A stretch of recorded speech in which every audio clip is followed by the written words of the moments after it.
when you're not muscling. They call it freak when you're not muscling. They call it freak when you're not muscling. They call it freak when you're not muscling. They call it freak.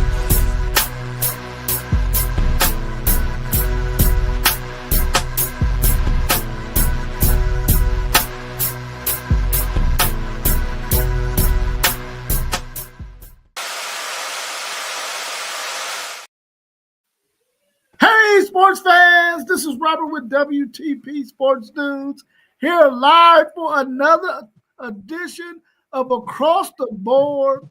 We're going to be talking about Lamar Jackson and them Ravens. We're going to make some bold predictions, either in the NFL or college football. We're going to give you some bold predictions on that. And we also going to have later on in the show SEC Sean's SEC Power Rankings. Welcome to another edition on this Tuesday. We got our man Parlay Poe of Blitzburg Podcast with us this evening. How you feeling, Parlay Poe? I'm good, man. I can't complain. Anybody gonna listen to me? How your fellas doing? I'm good. We also got our man FanDuel Zaya of the FanDuel Zaya Podcast. How you feeling this evening, FanDuel? I'm good, man. Hey, listen. I can't get this Money Long song out my head. You know, she was like, after you, I probably would never ever love again. I feel like it's love in the air, but y'all know what it is. We back with another banger. We also got our man SEC Sean with us this evening. How you feeling this evening, SEC Sean? We're doing pretty good today. We got a lot to talk about tonight. We get some stuff rolling here. I mean, we got some hot topics going tonight. Oh, for sure.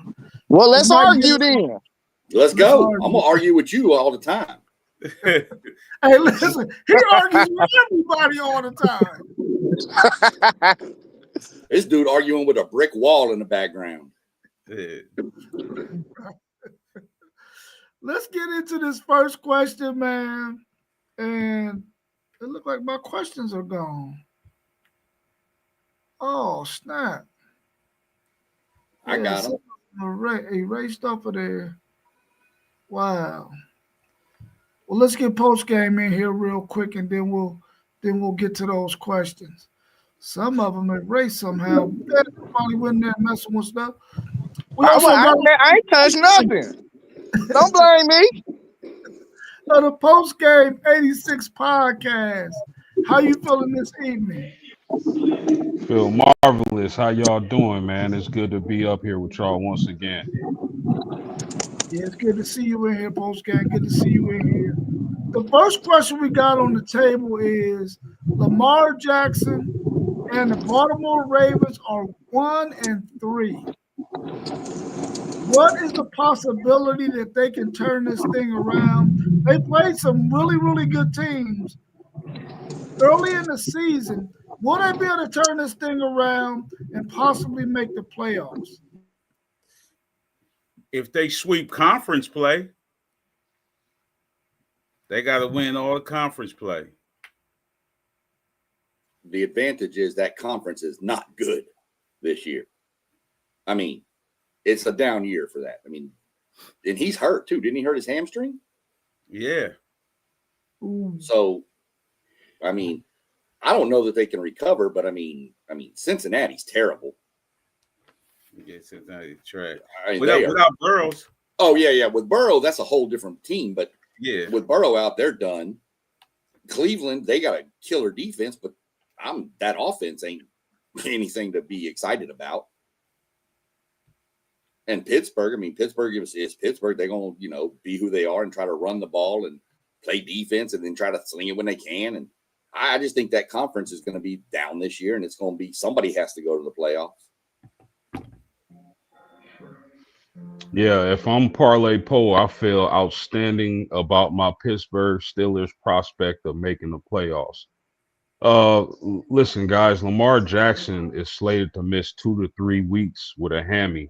The Ravens lost.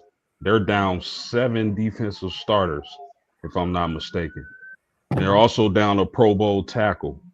Cincinnati is having issues. They can't play offense or defense. Cleveland doesn't have an offense. This is the perfect year for the Pittsburgh Steelers to win their division.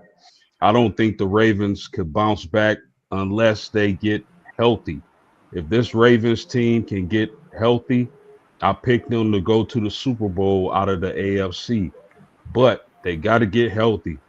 They got to get at least 500 when it comes to the win column until their starters get back healthy. If they can get healthy and they're not too far gone in the win-loss column, they can get back on track and make a run. But as of right now, it's not looking good. What's your thoughts, FanDuel Zaya? Maybe you had to duck out for a minute. Mossberg, welcome to the show. We got our man Mossberg of Level Up Sports 10. How you feeling this evening? Pretty good, pretty good. How's everybody doing? Appreciate you having me as well.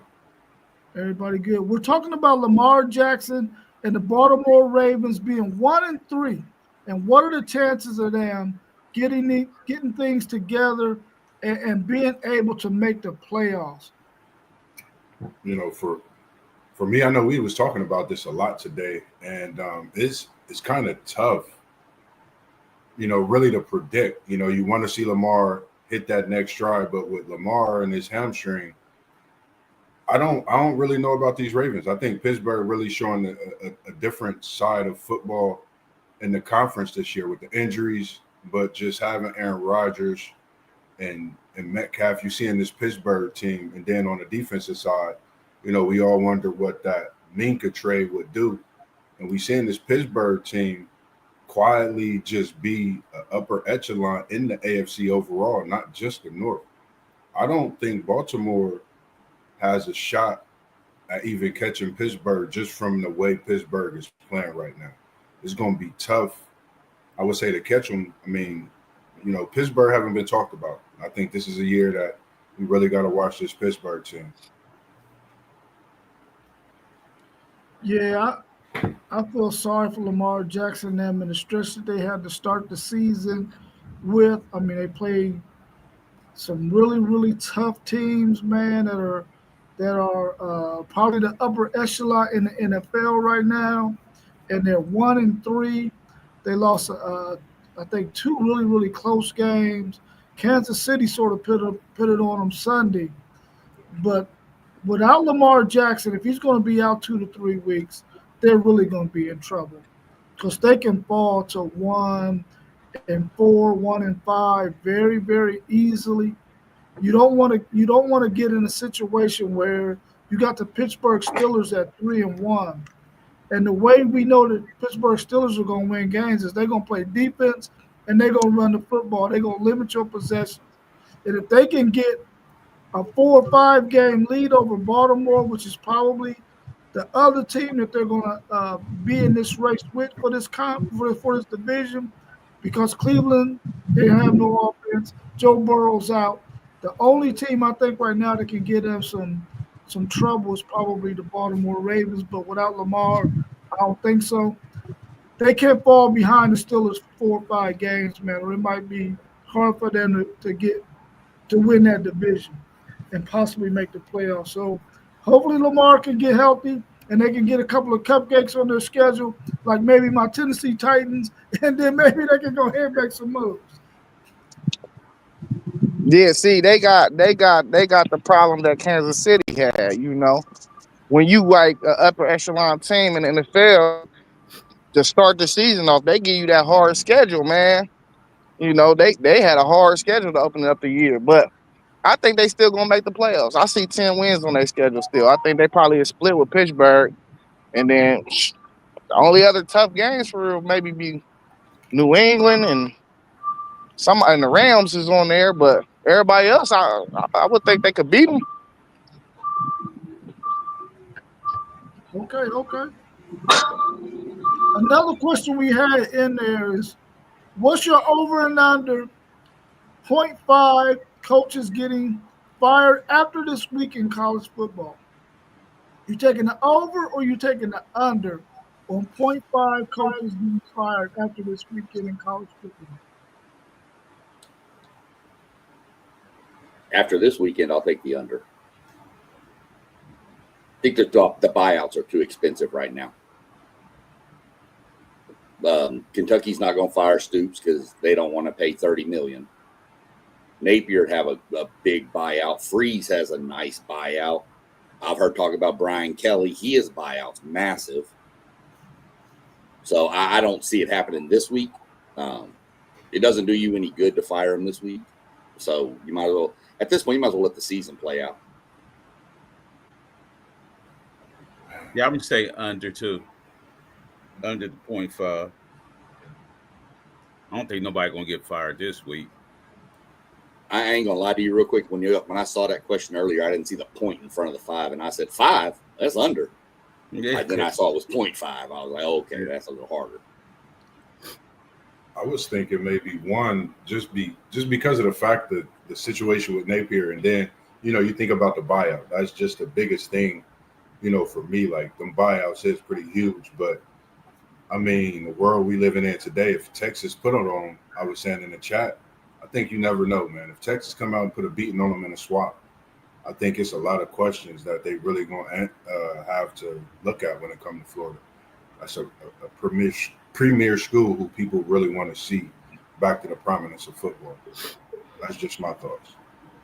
I mean, the over-under on 0.5, that's really difficult, man. Rob, that's a great question because there are some coaches on the hot seat, but for many reasons, one of the reasons being financial, like SEC Sean just mentioned.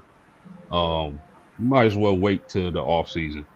But I could see a scenario similar to what Notre Dame did to Arkansas. If Texas goes into the swamp, y'all play them on the road, right?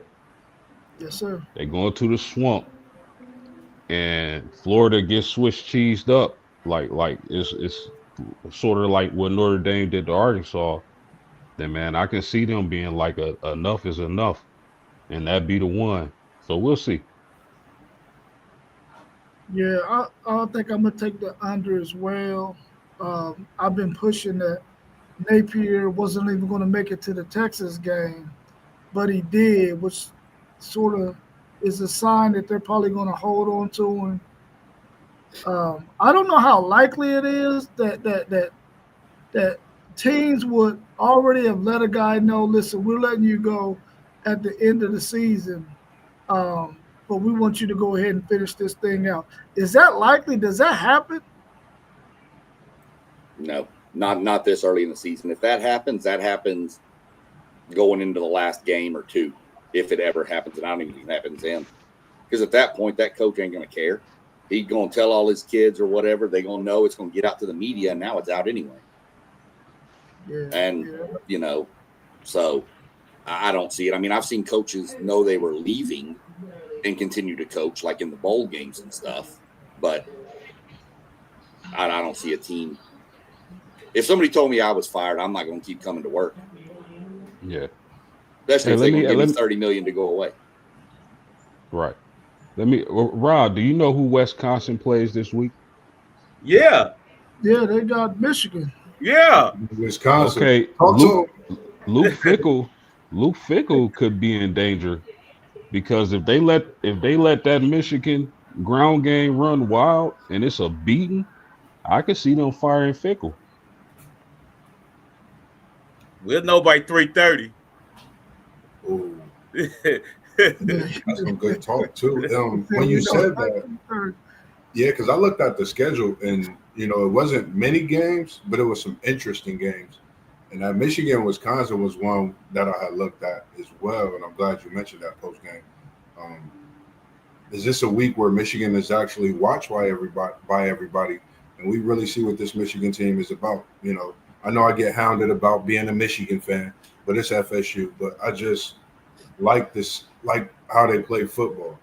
You can't negate seeing the team get better amongst what they've dealt with over the years. So for me, I'm in tune to see what Michigan do at home and how Underwood throws the ball and how that rushing attack can be this week. Because quiet is kept, Michigan is playing some great football. I think we do need to give Parlay Poe and his Wolverines some credit about that as well. They just Not yet. winning games. Not yet. I'm gonna Not give yet. y'all enough credit. Not yet. They should have played like that against Oklahoma. Come on, let's continue with the questions because I'm about to get hyped. Yeah, about to get Fed said under. He said Maryland's coaching a dude from Vandy. Maybe he's not talking about Vanderbilt's coach. As soon as the season is over, y'all think Maryland's coach? He must be talking about somebody else because Vandy's coach they undefeated. He ain't about to get fired. Maybe that's a typo on his part. He ain't getting fired. There's talk of he may leave. He may leave and go somewhere. Like he may else. get offered that Florida job. Oh, okay. Who? The Maryland's coach? No. Vandy. Clark Lee. Oh, Clark Lee. coach. Okay. Yeah. I would not be surprised if at the end of the season, Florida gets rid of Napier, and that's probably their first phone call. Yeah. You think so? You think that'll be their first phone call? Why not? Look, it's in the SEC, and he built Vandy. The best comparison I can give is he came into the Big Ten and he built Rutgers into a competitive team and knocked off Ohio State at a time and surprised some other people. People are going to be looking at him to hire him because he took a team that's a perennial bottom feeder and at least made them competitive with an eighth of the resources all them other schools got. Yeah, that makes sense. They just built a new stadium. It holds like 35,000 or something, I think. That's new. Michigan holds 100 and something. A&M holds 100. Texas holds 100. They got like 30. Yeah, for sure. Let's tackle this next question then. Now that we're in conference play, who has the easiest schedule to a conference championship game?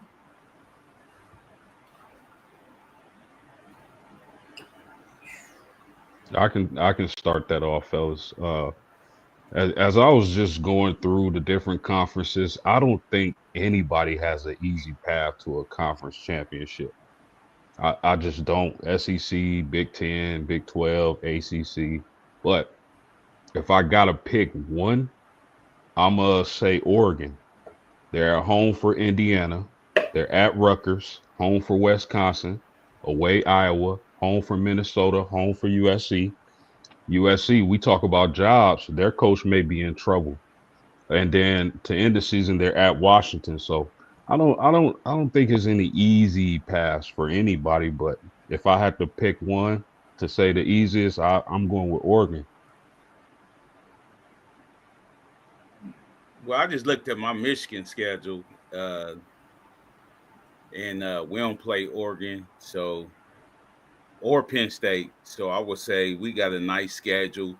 We got a nice winnable schedule, and Oregon do too.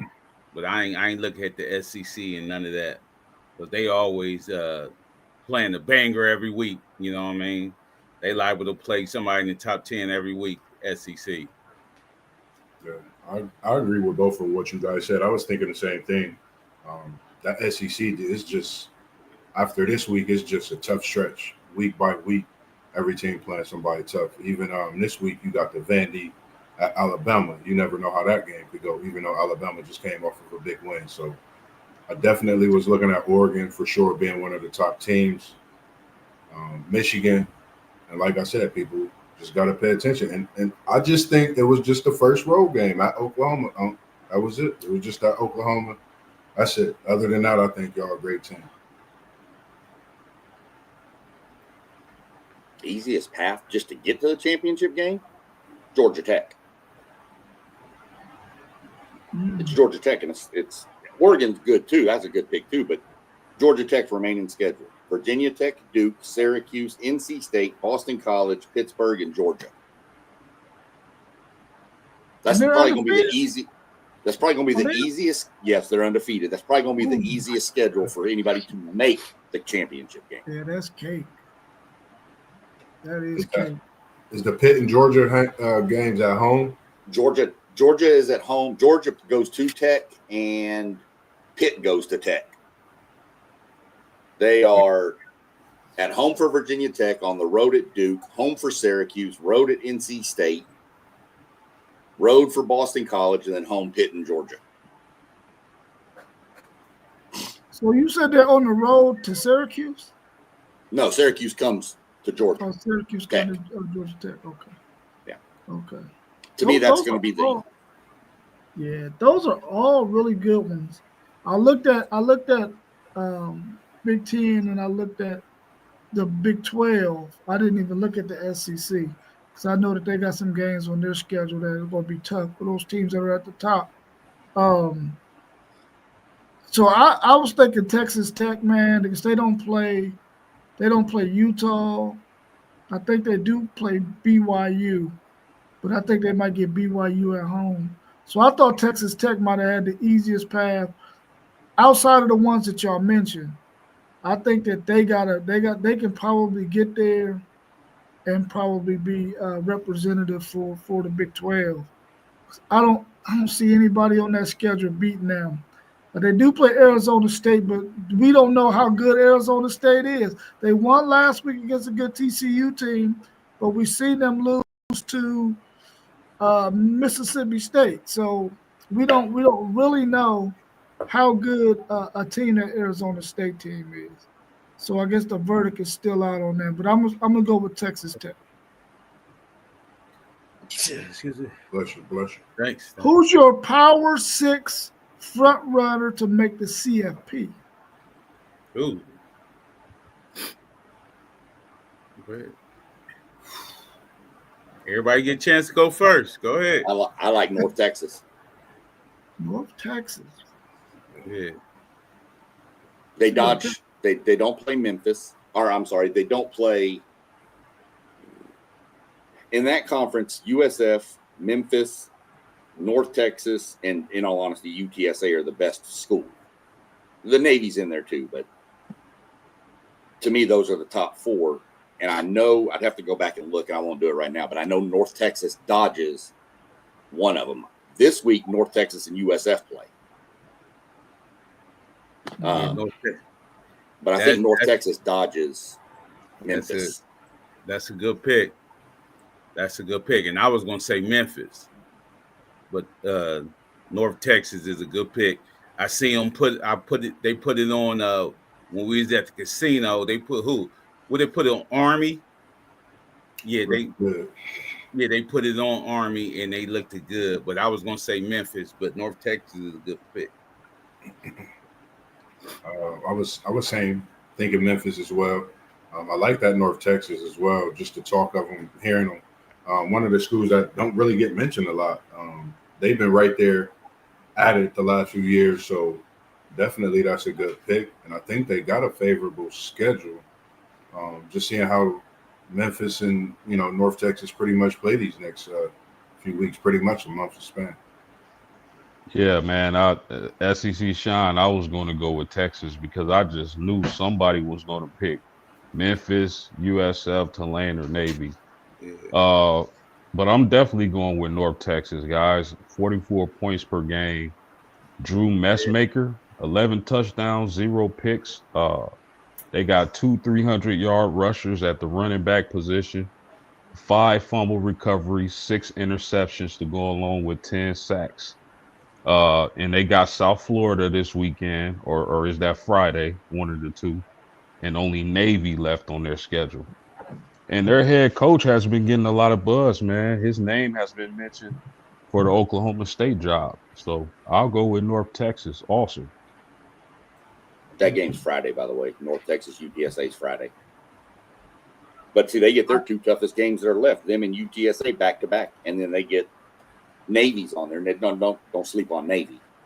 But I just like their schedule better than the other people. Yeah, that'd be wild if North Texas makes the CFP a year after Jalen Hill, who's from here, was a senior last year. Yeah. He's done moved on to greener pastures, I guess. It will be messed up if they make it and he's no longer on the team because he graduated last year. North Texas has always been sort of moving in the right direction. That's a really good pick. I'm gonna go with South Florida because I feel like if their quarterback can stay healthy all season, their physicality and how physical they play, man, could probably be the difference for them against some of those other teams. I guess we'll find out for sure on Friday when they play North Texas. But I'm gonna go with USF, South Florida. Mhm. What Power Four conference will get the least amount of teams in the college football playoffs? The least Least. Big 12, right? I would say the Big 12. ACC looking strong, man. They got a whole lot of undefeated teams right now, so I would say Big 12. I was thinking the same thing. I think it would have been between the ACC Big 12. I was in agreeing Big 12 just due to that fact. Georgia Tech being a hot team, of course, Miami still being that top team as well. So just having them Louisville teams up undefeated. there. Yeah. Say it again. What was the other team? Louisville undefeated. Is Pitt undefeated too? I think they lost that one. But yeah, I just think it's that Big 12. Yikes. Man, another great question. I don't know if I gotta go with somebody. See, and just let me say this. This is the problem with my Fighting Irish losing both of their strongest games because they're the ACC, the Big 12, the SEC, the Big 10, all can get multiple teams into the playoffs. Look, I mean, I guess I agree with y'all on the Big 12, but the Big 12 as of right now got 4 teams in the top 25. The best thing I can wish for is that these teams in these conferences kind of knock each other out and limit the playoff burst. But man, I guess I'll go right now today. I guess I'll go ACC.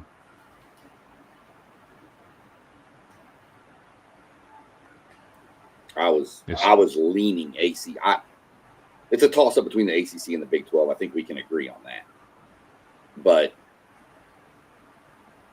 I think the ACC has a better option to get 2 teams in. I think the Big 12 gets 1. I think the ACC gets 2 right now.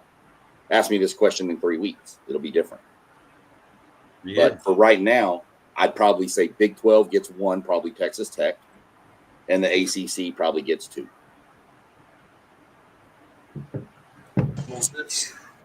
FanDuel's there trying to come back in. I'm gonna go with the Big 12 as well. The thing that is kind of scary with the Big 12 possibly getting 3 teams in is Texas Tech and Iowa State do not play each other, nor does Utah play Iowa State. So if Utah can win out, Iowa State can win out, Texas Tech can win out, you can have 3 teams vying for that conference championship game. And Iowa State probably will be the odd team out because they went most recent. And I think that's the way the Big 12 does it. Whoever went the most recent doesn't get to go. So if it ended up being Texas Tech and Utah playing again, if Texas Tech beat them like they just beat them, would that hurt Utah and they not be able to get in? But they could possibly have 3 teams up there with 1 loss, even after a conference championship game. So I don't know, man. That's kind of we know it's going to be either the ACC or the Big 12 because they're not getting as much love as the SEC and Big 10. But I can see both of them conferences possibly having an opportunity to get 3 teams in there. They just got to handle their business. And if one of them can get 3 teams in there, that means that either the SEC or the Big 10 is only going to get 3. The What's Big your 12. thoughts, FanDuel? The Big 12 getting 1 team, though. That's just writing on the wall. There's no other way around it. Uh, Sean mentioned Georgia Tech. We got to figure out what the outcome of this game is going to be on this weekend, and then we'll see the dominoes fall where they're supposed to be. But when you compare the Big 12 and their non-conference schedule and their quality wins on the year, they're not gonna have no remorse or respect for that conference when it comes to whoever ends up undefeated is gonna be the one that goes. Uh, Iowa State, they done had 3 close calls to nobodies. Poe said it. He said it best. They love a dogfight. You know what I mean? They ain't gonna give them no respect if they undefeated at the end of the year. They ain't play nobody. Nobody like they played nobody. So you go into the conference championship, you lose that one game. I mean, that's all it wrote for real right there. And I think the ACC is next. They got 2 teams. I see no other version of this playing out. Now I can say this too though. This might be depending upon how this game go this weekend. If I see Florida State winning this game and they drop a game, and then I don't know something happened to Georgia Tech, I could see either the Big Ten or the SEC getting 5. This is one of them years I could see one of these upper echelon.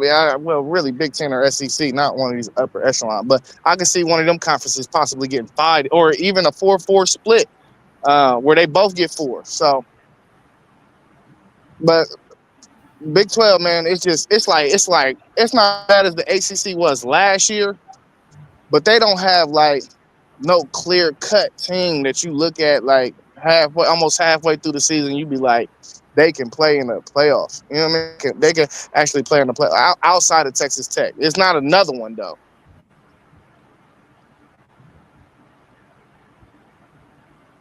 Okay. I think what's the name is the only other ranked team is out of the Big 12. They 25th, I think. Arizona State, which the verdict is still out on that though. BYU in there too at the bottom half. Oh yeah. BYU is I think 20 something too. And what's the name undefeated, but they ain't play nothing. Houston. Who they play this week? They losing this week. I forget who they play right now. Man, I watched that game a week ago, man. I couldn't watch it. It was terrible. Who are you trying to figure out who to play to? Houston. They play somebody this week. They about to lose. Yeah, they taking the L this week. They're playing Tech in Houston. Yeah.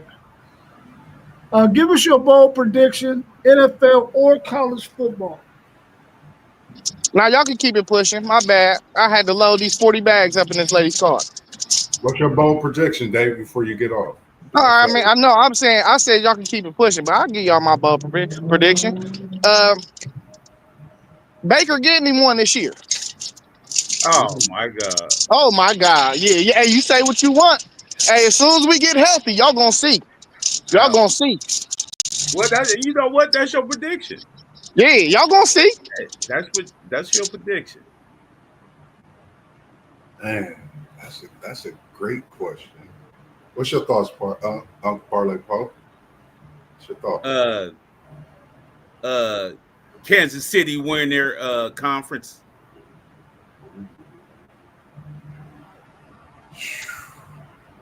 Man, That's a good one. man, Now that's a good one.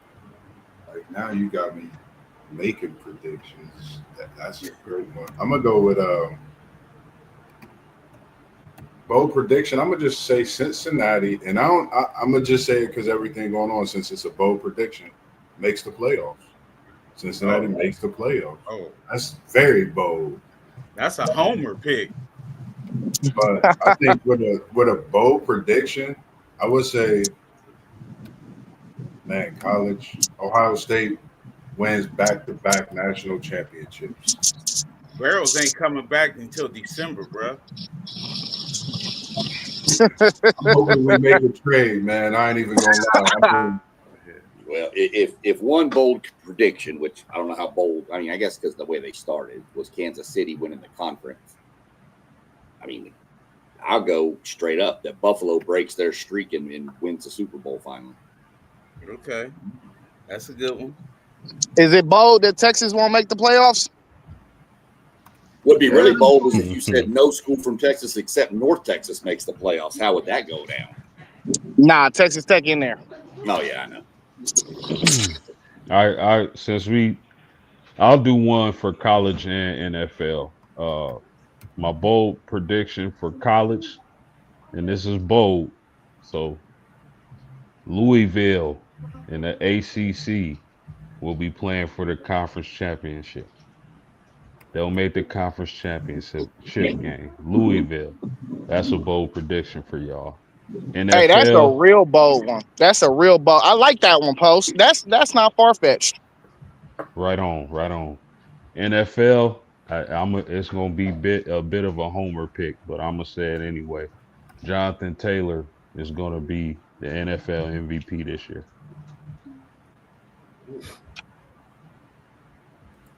I'll throw you a quick college bold prediction. This is my prediction. This for this weekend's game too.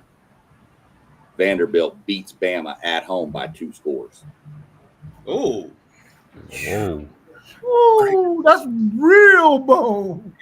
yeah. You said what? What did he say? You heard me. I said Vanderbilt beats Bama by 2 scores. Man, look, I mean, is it that bold? They beat them last year. Yeah, they Yeah, beat but- them last year. Yeah, but they did. Yeah, but that was in Vandy though. This is at Alabama. yeah, that's what I'm But saying. Money That- Manziel on the sideline. bruh, with Jam Miller back, I don't think that's gonna happen, bruh. Jam, different. Jam, They lost one of their starting linebackers too, though. Bama did. Okay. Yeah, everybody get hurt. You know what I mean? Next Yeah. man up. They I got got 5 Bobby a stars. kid. That's kind of a homer thing because he just reminds me of Johnny Manziel. Yeah. That dude just runs around like they got his hair on fire or other parts. Hey, Rob. Yeah. SEC Sean been in the SEC a little bit longer than you, so I could hear his hatred in his voice when he say that. You know what I mean? For sure. Y'all don't even let me claim SEC yet. Just y'all said it's too soon. Too soon, huh? I ain't got no skins on the wall yet. But I ain't claiming the Big 12 either. Bold prediction. I'm Bold just thinking of prediction. You got to claim SC 12. SC 12.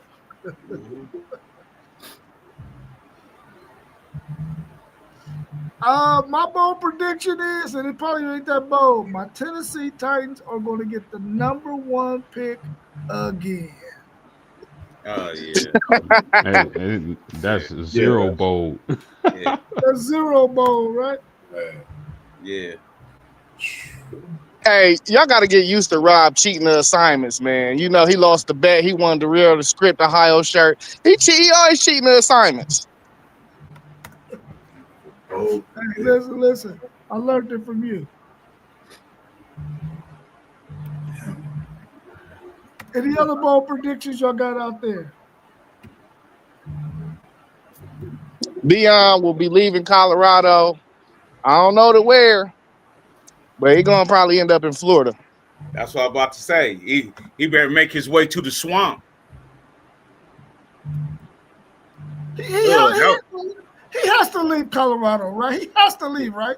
Bruh, that will piss Florida State fans off if he end up with a swamp and then do something. I mean, you know how many resources they have, and with Prime coming down there, man, come on, man, everybody run the Prime. Yeah, Bold- that would be bold kind of like a prediction. cheat code. Yeah. I'm gonna say Penn State. I don't know. I was thinking about this earlier. Penn State don't make the playoff. Ooh. Bro, listen, that's a real possibility, though. Like, if they do not beat Indiana, they are not making the playoffs. I don't see no other way around it. It's bold based on where they were ranked in the and how they've been ranked, but Like it's extremely possible. That Indiana, you right, say, is the swing game. Yeah, That's like an elimination game for those two. and I actually Yeah, got officially- Indiana winning that game. Man, I officially don't believe in Franklin. I'm talking about, I didn't believe in, but now I really don't believe in him. Like, I'd be sad if I was a Penn State fan. It's a big game coming up. You know, like Because you ain't even trying to get ready for it. You already know. like, the odds of winning is crazy though. If you know it's a big game, the odds of winning is crazy. Yeah. Let me ask y'all a question, because I've thought about that Penn State Oregon game. Could it be that Oregon is just great and Penn State just ran into a better team? It always can be like that, Man. But you got to put Franklin in. Franklin's name always got to be in there. No. I'm not trying to make excuses or put them off the hook. I'm more so giving credit to Oregon, because when I looked at that game and I watched that crowd and that environment, I thought to myself, man, how many teams could have came in there and won that night? Post game. This is what me and Moss was arguing about in the chat earlier. You know, I'm like, bro, they just lost to a better team. That don't mean that they're not playoff worthy, bro. Like, and when it comes down to it, that's why I said if they lose to Indiana, they out. Because they're not gonna beat us. I just don't see them beating us. But that third loss in this Indiana, yeah, they're gonna leave them out. Cause you ain't gonna have no win on your schedule that they're gonna respect. Yeah. Yeah, I was trying to give Franklin the benefit of the doubt, man, because I thought maybe he understood the assignment. But for them to go and do what they did again against Oregon, we've been talking about this for 2 years on this stream. Why doesn't this guy throw the football down the field? Now he had one successful throw down the field. Why don't they do that more often? Even if you don't complete it, as long as teams know you're not even going to attempt it, that your play calling is going to be so daggone conservative that you ain't even going to try it. There's no way you can win like that, man. You're not Michigan, bro. You cannot run the ball and play good defense and think you're going to win and not have a passing game. They're not Michigan, bro. They can't do that. And you're supposed to have this all-world quarterback, Drew Aller, who's been your starter for 3 years, and you barely let this dude throw the ball over 20 yards? That makes no sense to me. I have no understanding of it. I don't care if you don't got good wide receivers, you at least have to attempt it to keep the defense honest. And for 2 years, this guy has not done it. 3 years ago, when Drew Aller was a redshirt freshman, he had opportunities to do it then, and he didn't let him. Then come last year, he didn't do it. And then again this year. There's no way, man. There's no way. They might have to really consider thinking about firing him. I don't know who they're going to get to replace him, but they're going to have to really consider firing him, man, because he's what? 2-18 in conference against top 10 opponents. In conference, you 2-18. Now, of course, half of those is probably Ohio State, and the other half is probably Michigan. But if you can't get past those two, and now you're showing you can't get past Oregon, you got to change it up, man. You got to get somebody else, man. And I try to give Franklin the benefit of the doubt, but I can't give him the benefit of the doubt no more. They might as well go ahead and find somebody else to take over that program. And not to mention, they've been getting slaughtered in the state of Pennsylvania for the top recruits to Notre Dame. Yeah.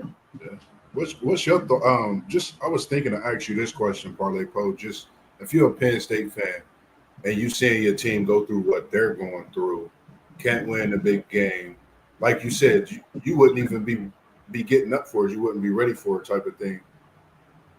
How would you feel? Would you look at, like WTP Sports Dude said, look at possibly getting rid of Franklin? Because that's my thoughts. I think it's a lot of coaches that should be on the hot seat at the end of this season, possibly. But if they get rid of Franklin, Noah's going to be the head coach.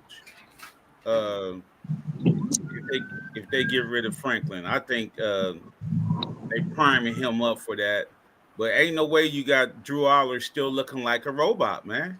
He Still looking like still a looked robot. like a robot out there, man. They should have once they changed their defensive coordinator, they should have got a offensive coordinator to go with Drew Aller's strengths. They got Singleton. They got the transfer receivers in there. I don't think you need somebody. You can't keep doing the same plays, throwing behind the line, stuff like that. You know what I mean? Their RPO looks so slow, man. I'll be looking at their RPO. It looks so slow. I'll be like, that's not an RPO, man. It ain't fast enough. You know what I mean? That's Like, enough. Yep. so What's your thoughts on that, SEC, Sean? What's your thoughts on this one? I don't know. I mean, I guess Franklin, his seat's got to be getting warm. That's for sure. I know that Missouri ought to send Penn State a check for picking the wrong quarterback because Prebula looks a lot better than Aller does. So that's a fact. You know, I mean, Prebula's skill set seems to fit more of the Penn State offense, in my opinion. But I mean, a lot of coaches have picked the wrong quarterback, a la Hugh Freeze, picking Jackson Arnold. So if Franklin can't, his seat has got to get warm or hot. You can't keep beating up on all the cupcakes and losing every big game that comes your way. Eventually, they're going to get tired. You're going to have to go. yeah, seat warm, man. Seat been warm. I mean, the fans got to be calling for his head, man. I mean, you can't continue to keep going the way they're going, man, and not winning conference championships. I know Ohio State is great.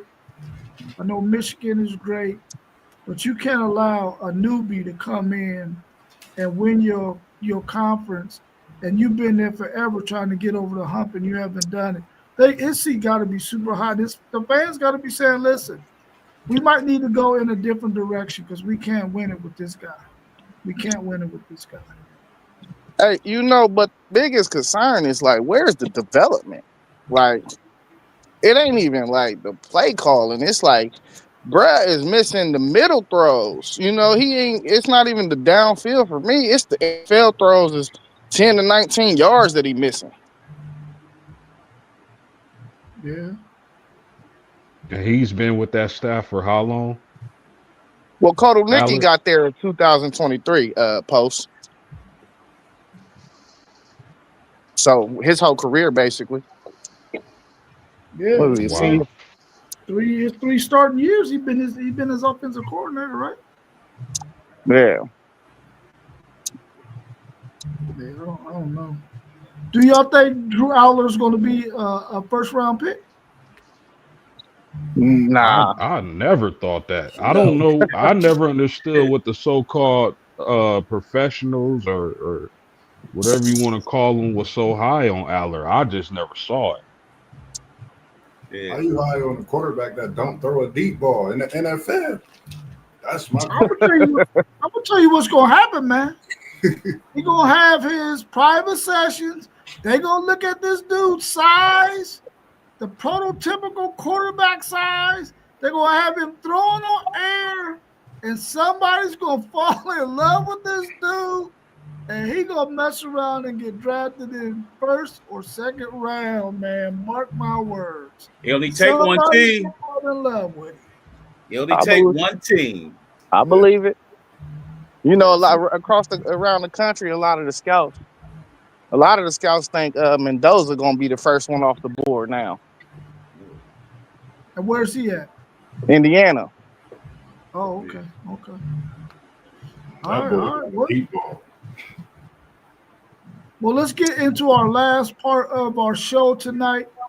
We're going to go with SEC Sean's SEC Power Rankings. I'm going to drop his bottom four in the chat. He got number 16 Arkansas, number 15 Kentucky, number 14 Auburn, and 13 Florida. What's y'all's thoughts on that? How does that look to y'all? Do y'all think SEC Sean is onto something? It looked good to me. So you got Arkansas, the last team in the SEC. Yeah. It's been Kentucky forever. Yeah, it's been Kentucky. I think the way Arkansas quit, they just flat out quit against Notre Dame. Notre Dame was going to beat them anyway, but to get beat like that team quit, and you could see it on their face. They didn't even care about playing. Once they got beat down like that, the whole second half, they could have just turned the clock and let it run like they do in high school games.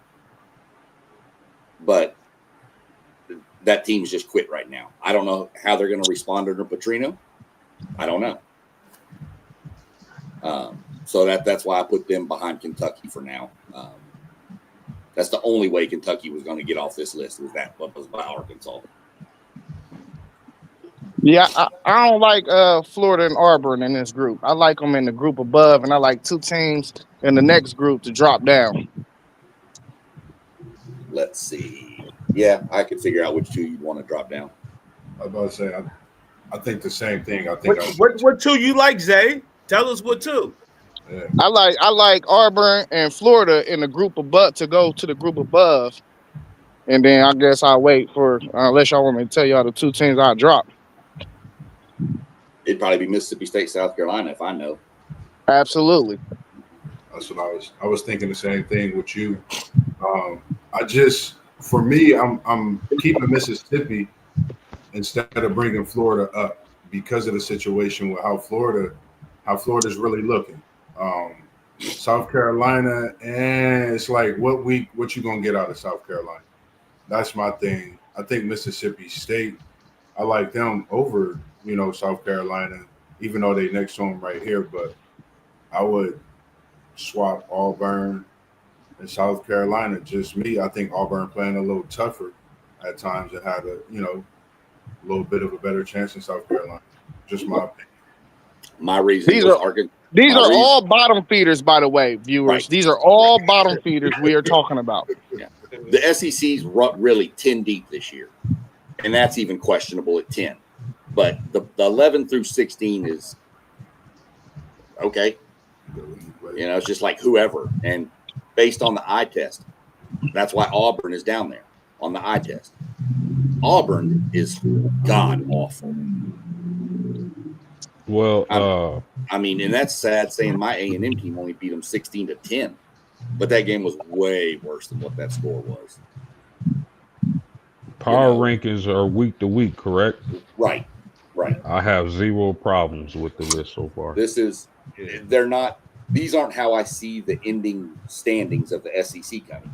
As of right now, this moment in time, this is how I feel these teams. Will Auburn move up? Probably. They got a good defense there. They just can't move the ball.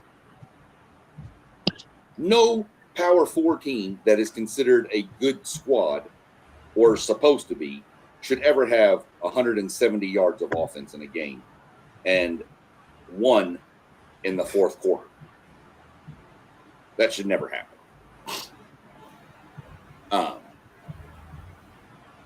And to be, go ahead. No, you go ahead. I was just going to move up to the next ones, but go ahead and put them in there in comments. Okay. If you want. So 12 through 9, you got South Carolina at 12. 11 is Mississippi State. 10 is LSU. And 9 is Vandy. Yeah. SEC Sean, LSU was up at 1 or 2 last week. 2 last week, all the way to 10 in your power rankings.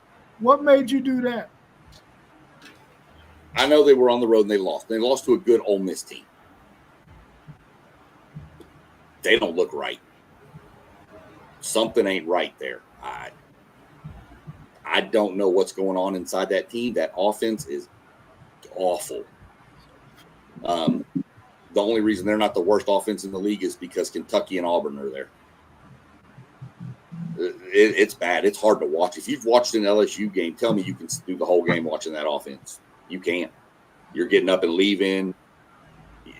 They're bad. So until they fix something, which I hope is about a month and a half down the road, but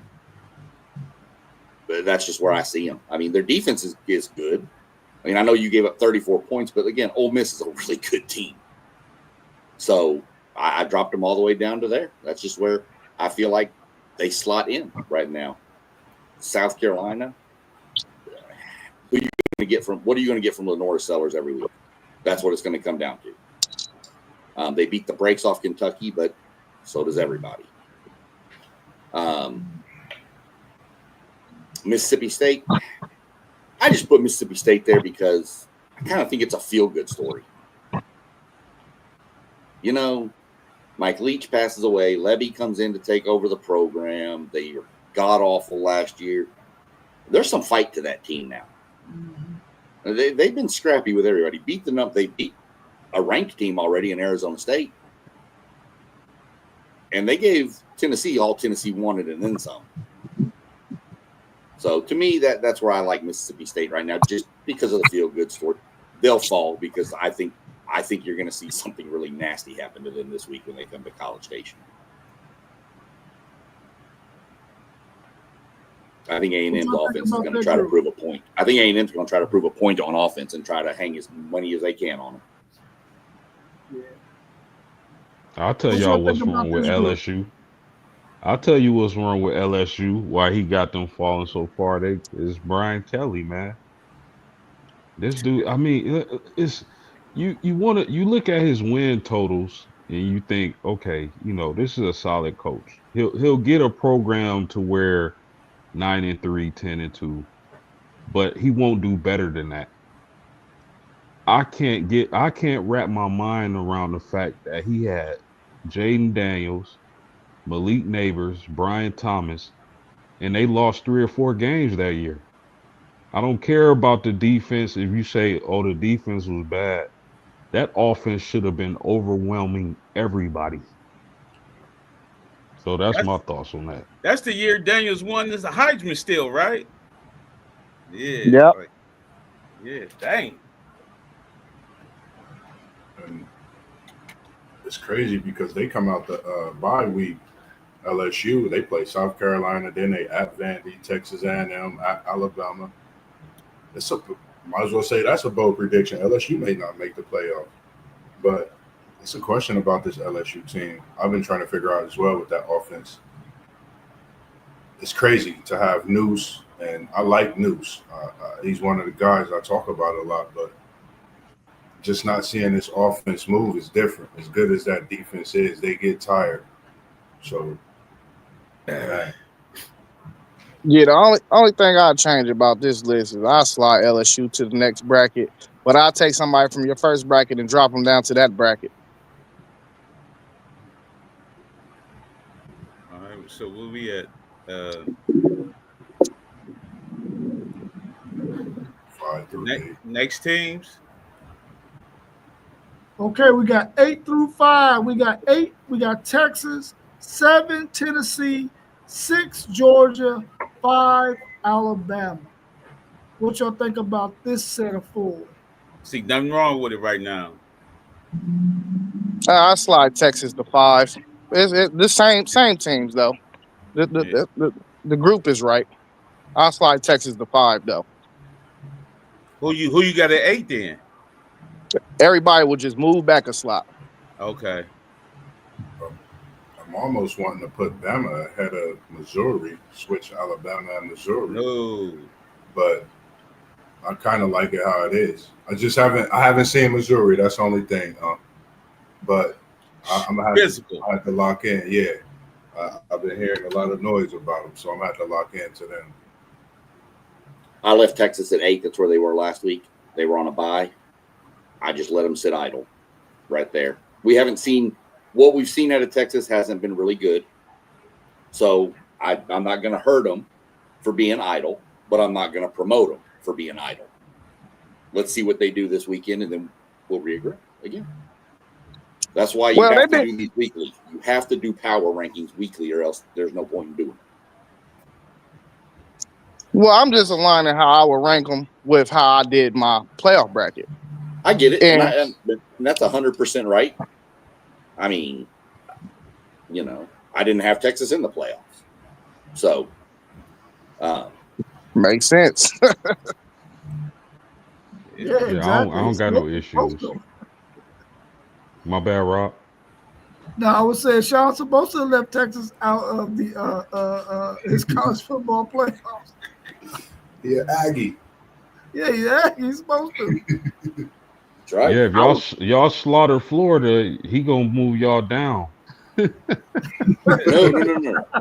I want them to slaughter Florida, and then if Napier gets fired, that team's going to quit, and they're coming to A&M the week after.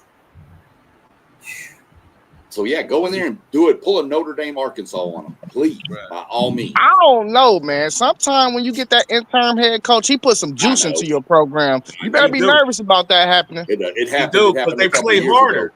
It happened They a couple play harder, years ago man. at Auburn when we played Auburn, and they had fired their head coach, Yeah. and they had one of their old, I think, running backs took over the interim coach. And they couldn't run the ball all year, and they ran it down our damn throat. That was when they had Cadillac Williams on the sideline with him. Yeah, he took over the interim, and they ran the ball down our throat like we'd never seen a rushing attack in our life. Facts. So I hope Texas don't go in the swamp, think they just gonna run over Florida. Yeah. They going to the swamp, man. Yeah, It's the swamp. It's still the swamp, man. That Florida team, it's still the they swamp. got some issues, but that team's been in every game. Yeah, it's still the swamp, man. Yeah, I don't think Texas. I don't think they're gonna go in that game cocky though, bro. They know they had real stuff to work on after week one, and we can say they've been looking bad, but they ain't played nobody for us to say they looking good. But they look better than what they did week one. You know what I mean? True, but and that's true. So, like I said, they didn't play. I couldn't move them. I just left them alone. Texas understands that. Listen, we already realized we're gonna have to win ugly. 17-13, 17-14. They already know they're gonna have to win ugly because they know that their offense is not where it needs to be or where they thought it would be. But they know their defense is really, really good. So you're probably going to see Steve Sarkisian, if in the first quarter they can't get off to a decent start, you're going to see him totally change up how he does things.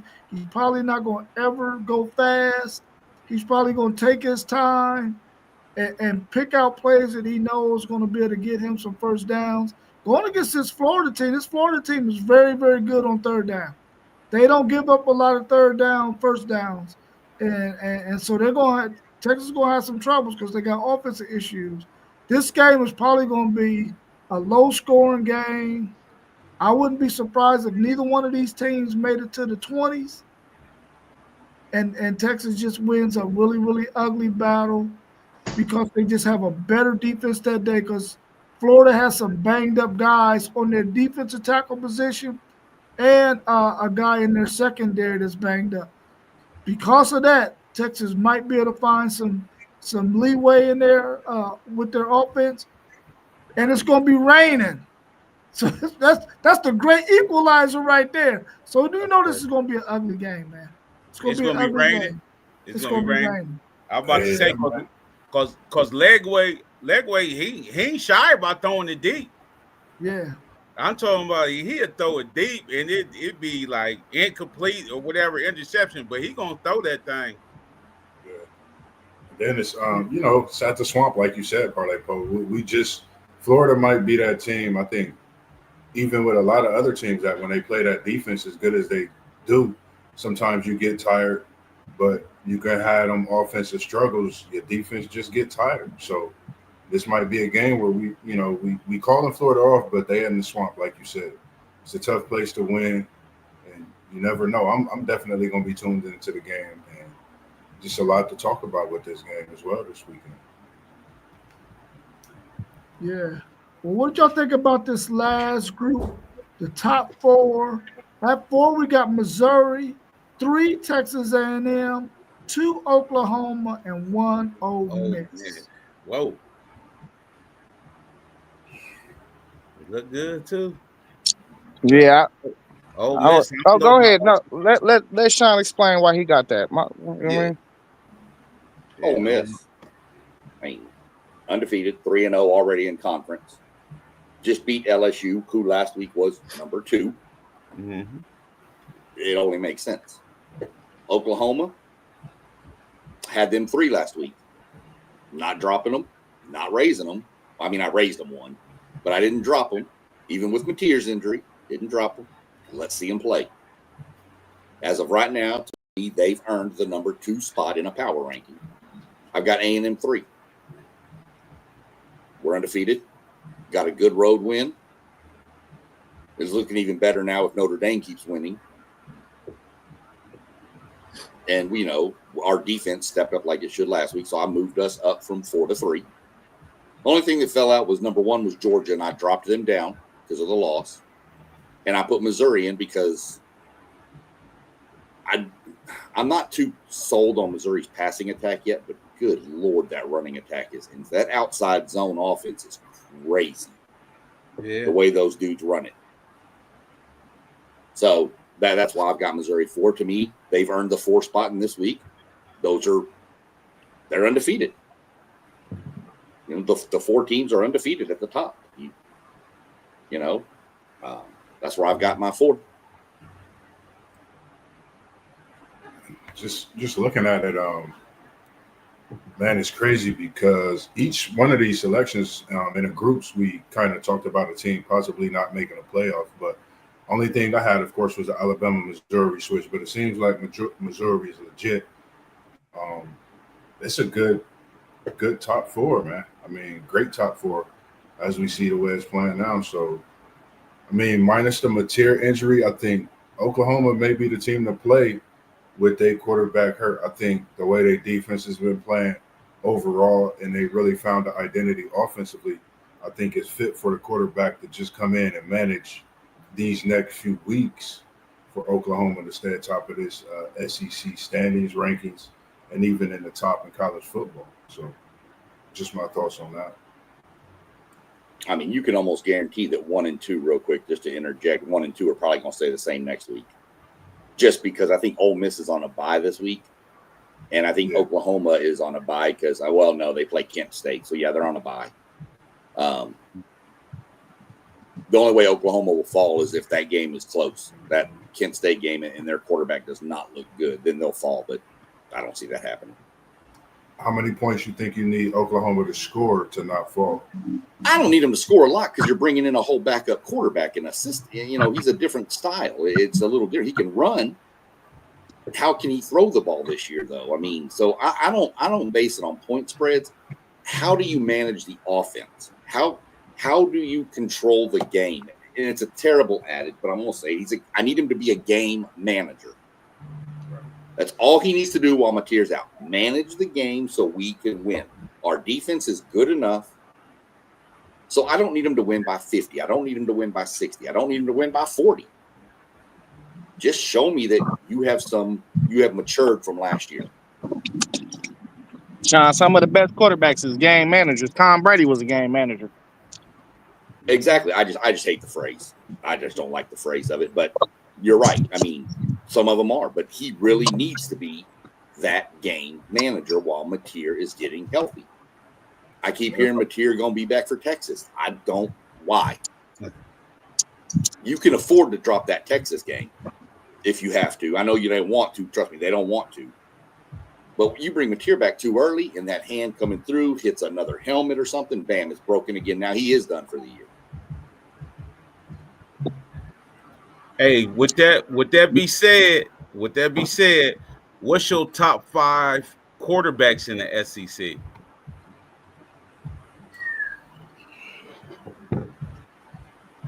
Number 1, Pavia from Vandy. He's just dynamic. As of right now, based on what we've seen this year, probably got Mateer 2, maybe 3. Ty Simpson. I think Ty Simpson has come on a lot for Alabama.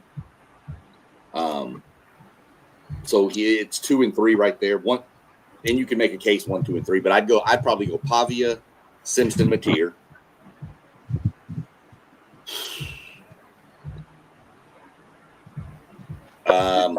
You can only Actually, have a top 3 because everybody else ain't playing no damn good. No, Well, Ole your Miss guys quarterback. gonna be playing all right. Ole Miss's Nah, quarterback is my number one is Joey Aguilar. We forgetting about Joey?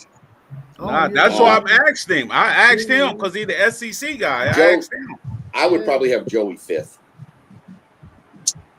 You don't like Marcel? Oh, I love Marcel, but top 5, no.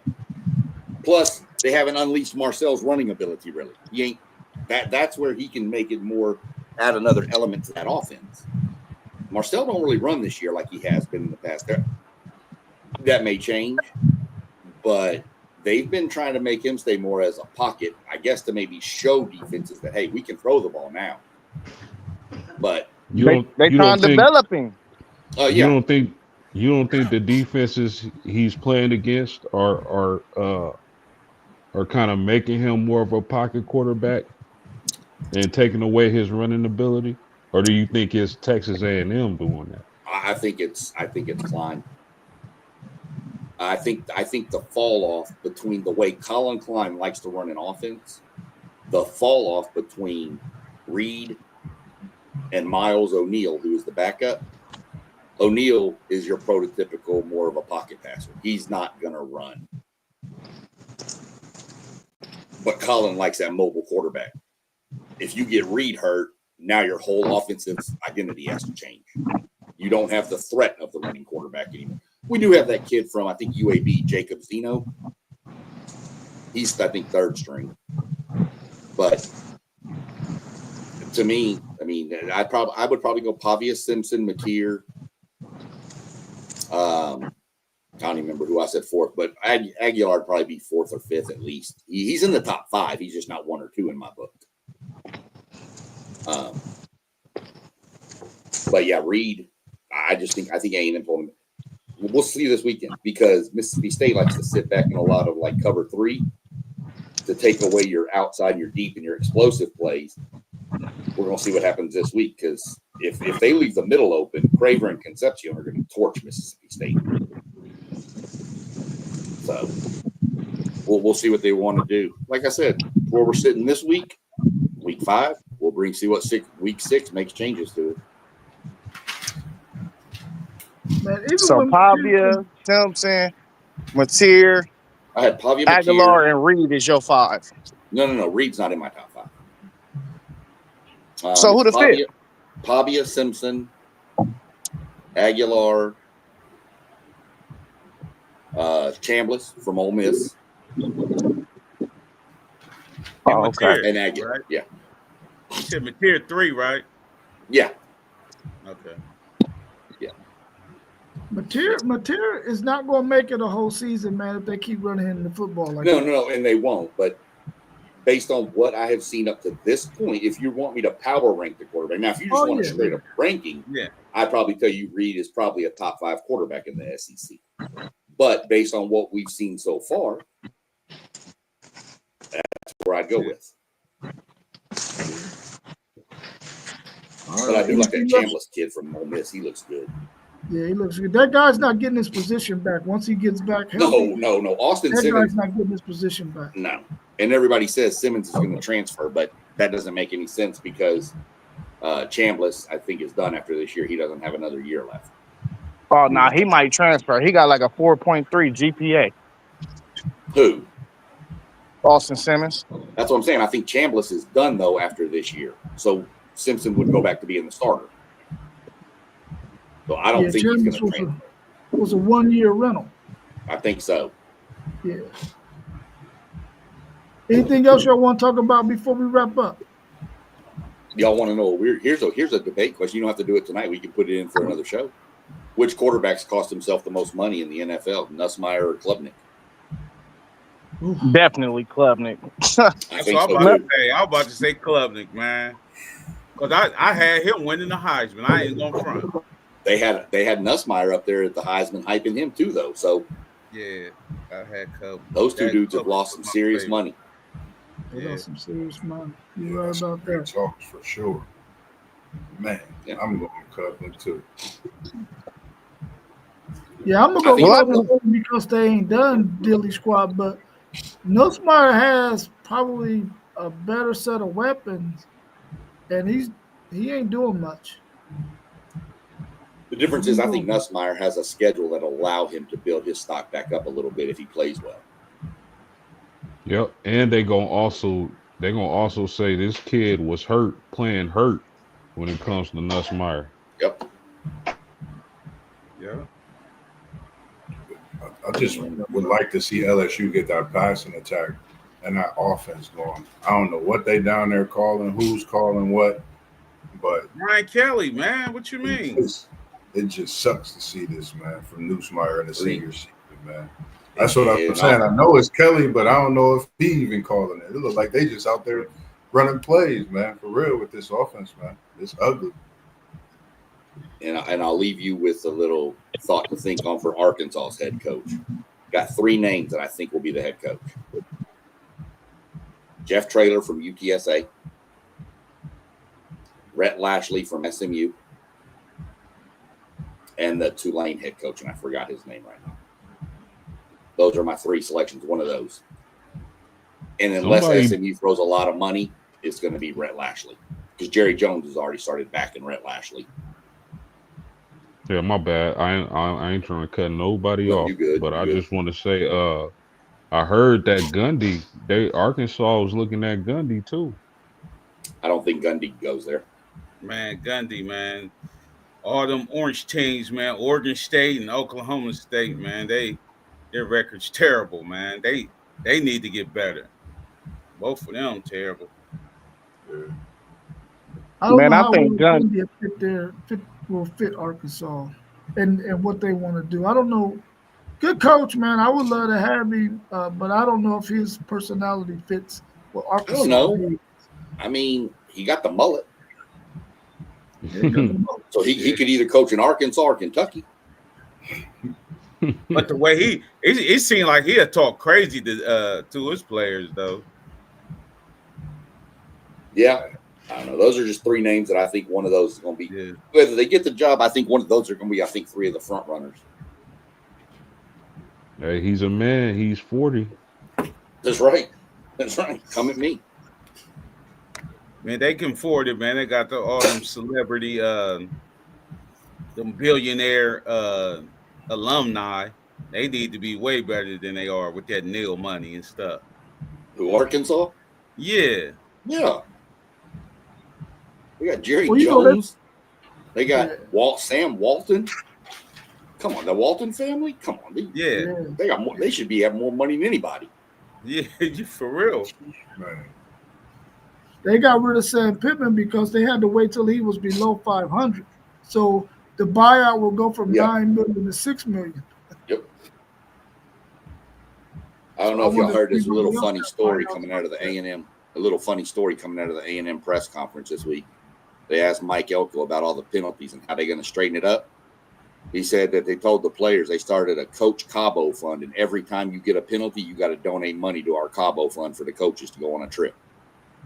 So if A&M have 0 penalties, maybe we go into something. They got the bread. They got the bread. Yeah, they do. Punishment for penalties. Hey, whatever works to get them boys rolling, man, I'm with it, man. Well, you already know if they got a lot of penalties, Texas got a lot of penalties. You about to see a bunch of laundry out there on the field when they play. A lot of laundry gonna be on the field. All right, y'all. Well, if we ain't got nothing else, man, we can go ahead and wrap it up. All right. Y'all doing y'all show tomorrow, right? Parlay Pose. Yeah. Make sure y'all tune in tomorrow evening, man. Parlay Po with the bread, FanDuel with the spread, man. Great show.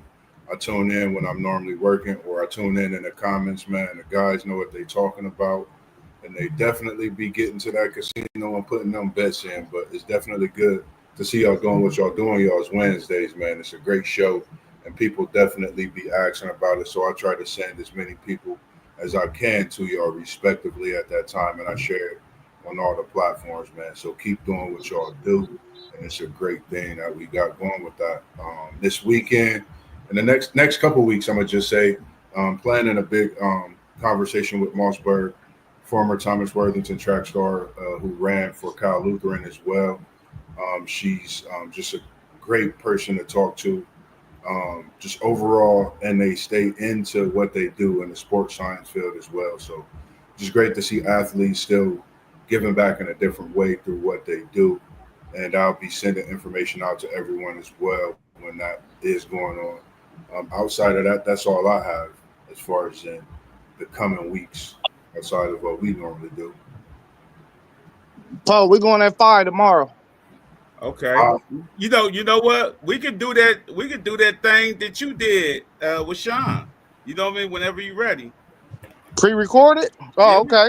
Yeah, we could do Well, it. I mean, I ain't gonna be ready till 5. Okay. All right. All right. Yeah, well, I'm ready. You already know. I'm ready. I know you ready. You was just up in that joint today. Like, damn, is it every day, cuz? Hey, man. I like it. I like it. Hey, my pro picks is doing their thing, but they murdered me on this on the college game. But my pro doing the thing. I took the Broncos and the points, and that was a nice little something. Hey, you better be careful, man. You know they pass out paperwork up in that joint. I know. Put the I was about to say, do the pick like how we got the fantasy. Put the what's the name on there as well. I'll be playing that little pick 'em with the NFL. Ever since they got Brownie, I'm picking everybody against the Bengals. Long as Brownie. Hey man, listen. Hey, you can pick against the Titans too. Yeah. Man, I hope Watch we your get mouth. it. Watch your mouth. I'm reversed. I ain't hitting nothing on the NFL, but I'm cleaning up pretty good on college. Thanks for that trade too, Zay, in that fantasy, man. That was nice. You accepted it? Hell yeah, I accepted that. Oh, my dog. Hey, Already. you just solidified my championship. Now listen, Kyron and Addison. I'm gonna buy you a joint.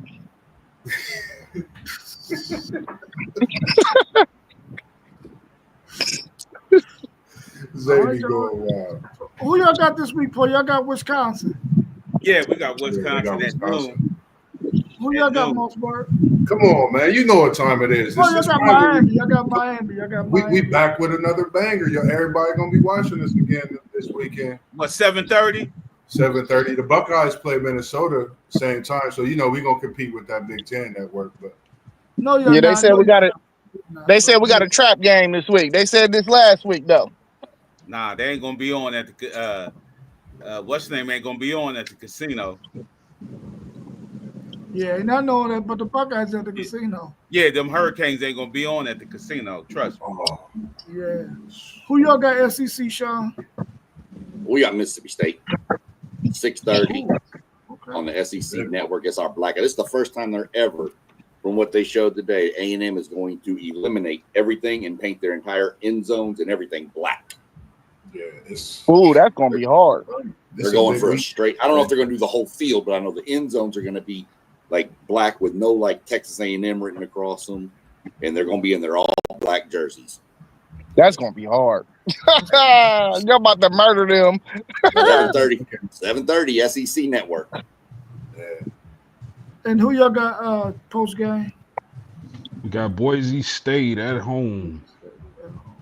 Ooh. I think Melissa Graham going to that game. The lady I work with, I think she going to that game. Hey, her new name Milligram. Miller Graham. Miller Graham. All Who right, y'all got of this course, week, huh? Texas got Florida, so we'll see what we looking like, man. I'm kind of nervous about this game. Since it's raining, only because it's raining. If it wasn't raining, I wasn't gonna be nervous at all.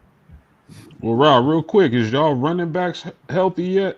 I know y'all are. One of them was hurt, right? Both of them. They're both supposed to play. But that's Steve good news. Sarkisian, we won't know till tomorrow when they got to turn in their injury report tomorrow for the SEC. We'll know for sure. Yeah. I wouldn't be surprised if Trey Wisner does not play, but Cedric Baxter plays. You said that raining, man. Hey, Rain hey, Florida got a nice back, bro. Oh yeah, ball is nice. Both of them is nice. Yeah. Both of them are nice. They Yeah. don't call it the swamp for nothing, and y'all going to the Hey. swamp. We don't. Go ahead, Hey. Zay. But you know, Arch, he got that good experience that game one. So that environment shouldn't be too much for him. Nah, it shouldn't be. Yeah. But the You know, elements different. they don't have a real strong pass rush. They rely on their defensive backs to cover well, and they try to keep the quarterback in the pocket. And with good covers, they get a chance to get to the quarterback. But they don't have like edge rushers that can really get after the quarterback. So that might help, but they're good at stopping the run though. So that's going to be a tough challenge for Texas in terms of running the football. Unless they don't have those two big boys. If them two big boys ain't playing, then Texas might be able to make something happen. I'm quite sure Steve Sarkisian going to scheme something up to at least get out of there with a 17-10 victory. That's all that matters. 7. Yeah. It's a SEC game on the road, just like a Big Ten game on the road. You get out with a 1-point win. It's a win. It's a win. That's right. All right, y'all will tune in tomorrow for Parlay Poll with the Bread. Banduze covers the spread. And then we'll be back again Thursday for our Thursday night forecast. Y'all have a good rest of y'all's evening, man. Thanks for joining. And y'all, as always, There we go.